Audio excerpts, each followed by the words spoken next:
காசியில இருந்து கொஞ்சம் தூரம் போனோம்னா சீதாமடி அப்படின்னு சொல்லக்கூடிய இடம் ஒன்று இருக்குது. அந்த இடம் புராண தலம் மட்டுமல்ல, வாழ்விற்கு உதாரணமாக இருக்கக்கூடிய இடம். இந்த இடத்தை பற்றி நம்ம தொடர்ந்து பேசுவோம். ராமர் என்ன பண்ணுறாருன்னா, தன் மனைவியை பிரிஞ்ச பிறகு அவர் அஸ்வமேத யாகம் செய்யணும் அப்படின்னு சொல்லிட்டு செய்கிறாரு.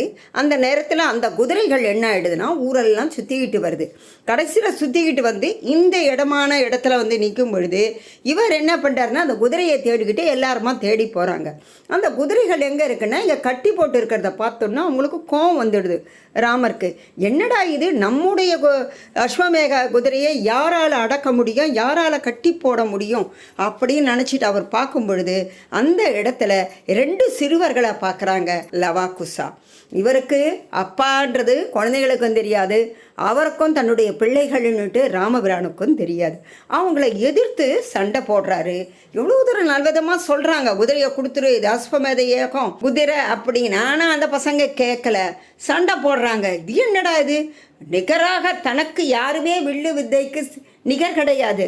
அப்படி இருக்கும் பொழுது இவங்க எப்படி நமக்கு இணையாக இருக்காங்க அப்படின்னு நினச்சிட்டு அவங்களோட யுத்தம் செய்யும் பொழுது அனுமன் வந்து, ராமபிரானே நிறுத்துங்க, இவங்க யாரோ அல்ல, உம்முடைய மைந்தர்கள், என்ன உன்னுடைய குழந்தைகள், சீதாதேவி பெற்றெடுத்த குழந்தைகள் அப்படின்னு சொன்ன உடனே அவருக்கு ஆனந்த கண்ணீர் மேலிட அந்த 2 குழந்தைகளையும் தோள் அப்படியே அரவணைச்சிக்கிறாரு. நான் தான் உன்னுடைய தந்தை, உங்களை பார்க்காம விட்டுட்டேனே என்று கவலைப்படும் பொழுது அந்த நேரத்தில் சீதாதேவி அங்கே வந்துடுறா.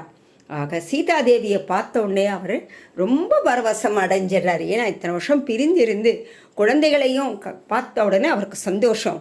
ஆனால் அந்த அண்ணன் என்ன பண்ணுறா, குழந்தைங்க 2 பேரையும் ராமர் இடத்துல கொடுத்துட்டு அதே இடத்துலையே அந்த அம்மா பூமியிலே அப்படியே புதைஞ்சு போகிறாங்க.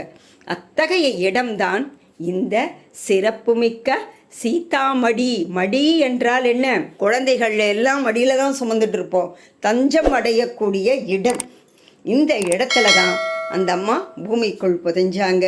அது மட்டும் இல்லாமல் ஆஞ்சநேயர் சொல்லக்கூடிய அனுமன் என்ன பண்ணுறாரு, சீதாதேவிக்கும் ராமருக்கும் பிறந்த குழந்தைகள் இவர்கள்தான் என்று முதலில் கண்டுபிடித்து சொன்னதும் அனுமன் தான்.